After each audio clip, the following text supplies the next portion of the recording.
Forget about the relentless traffic jams, the gray smog, and the chaotic noise of the modern metropolis. We are traveling back to a different world, the Los Angeles of the mid-1950s. It is a city freshly pulled from its velvet box, where the white paint on the stuccos still smells of wet gloss, and the future feels so electrifyingly close, you could almost reach out and touch its chrome heart. Look at these streets from a bird's eye view. This isn't just asphalt and concrete laid by engineers. It is the perfect, shimmering geometry of a dream, drawn with a confident ruler along the emerald shores of the Pacific Ocean. In this golden era, the world forever split into before and after the automobile. Imagine walking into a showroom and driving out in a brand new Buick or a Chevrolet Bel Air with a panoramic windshield. Suddenly, the entire city ceases to be a place and becomes your personal cinema stage.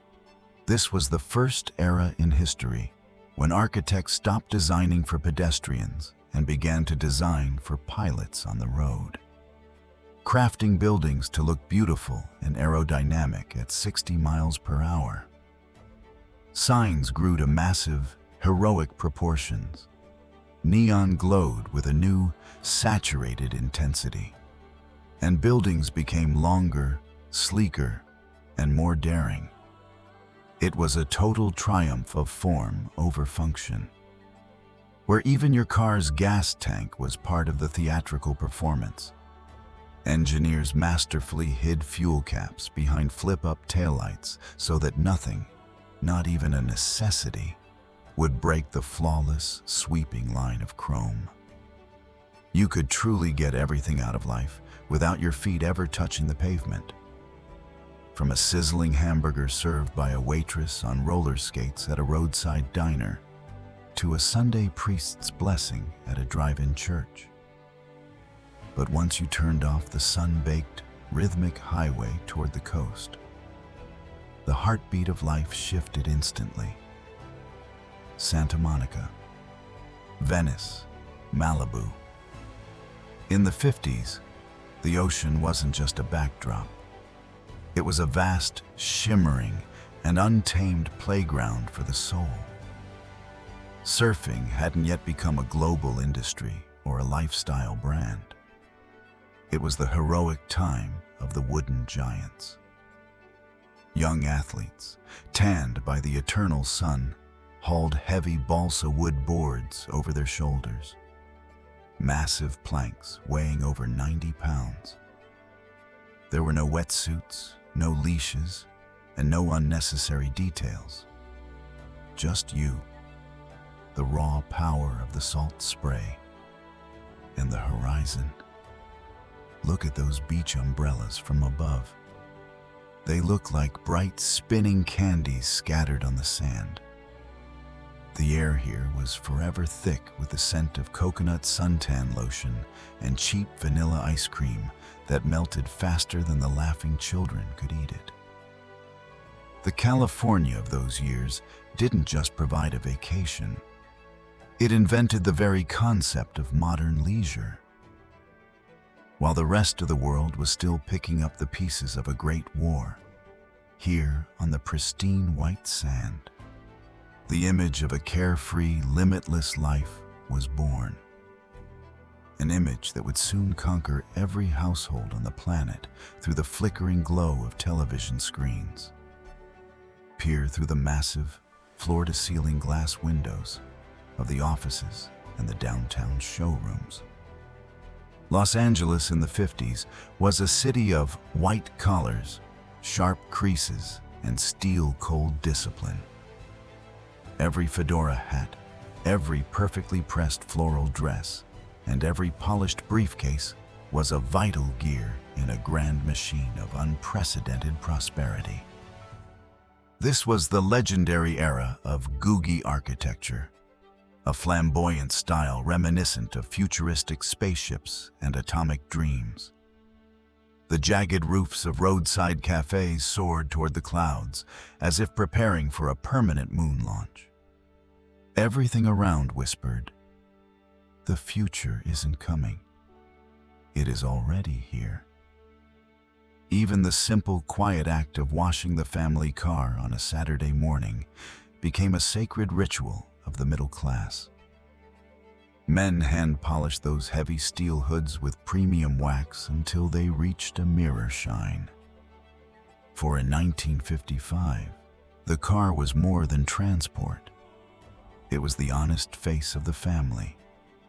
If your chrome was gleaming in the driveway, it meant your version of the American dream was working exactly as the brochures promised. But as the long, elegant shadows of the palm trees stretched across the burning city grid, Los Angeles slowly washed off its daytime makeup. The reign of the neon tube began. This was a time when the artificial glow of the street lamps was so intense, so vibrant, that night seemed merely a more colorful form of day. This was the true cradle of noir. In the hidden jazz clubs of Sunset Boulevard and Central Avenue, the air grew heavy and thick with tobacco smoke, expensive perfume, and deep melancholy. Here, no one asked who you were or where you came from. In the half-light of the lounge, under the mournful, deep chord of a solo saxophone, all social boundaries simply vanished. You could sit at a mahogany bar stool next to a hard-boiled detective or a legendary movie star hiding from the sudden flash of the paparazzi.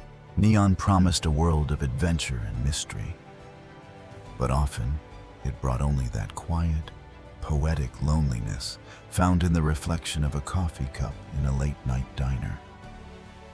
This was the flip side of the Hollywood glitter.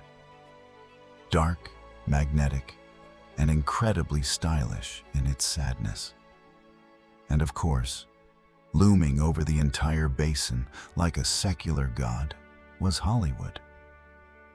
A place where reality and fiction merged so seamlessly, they became indistinguishable. Movie premieres at Grauman's Chinese Theater were not just events, they were religious processions for the modern age. Massive, powerful searchlights scanned the night sky, the very same lights that only years prior searched the clouds for enemy bombers now searched only for the smiles of stars.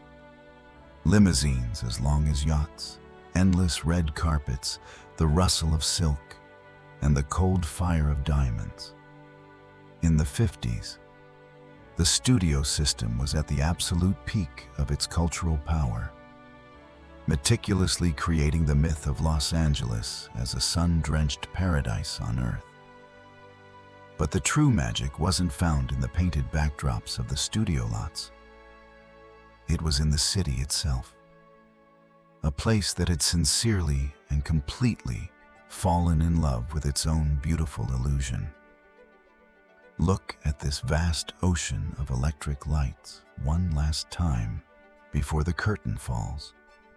The camera slowly rises over the dark silhouettes of the hills, leaving the frantic hustle and bustle of the streets far below. Los Angeles in the 50s is more than just a dusty point on an old, folded map. It is a permanent state of mind. It is an unshakable, perhaps naive faith that tomorrow will surely be better, faster, and infinitely brighter than today. The sun finally dips below the horizon, the last neon sign flickers out, and the city falls into a deep sleep under the quiet, rhythmic whisper of the palms.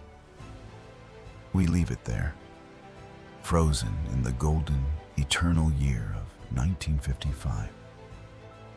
A place where the chrome always shines, the sun never truly fades, and the dreams are destined never to grow old.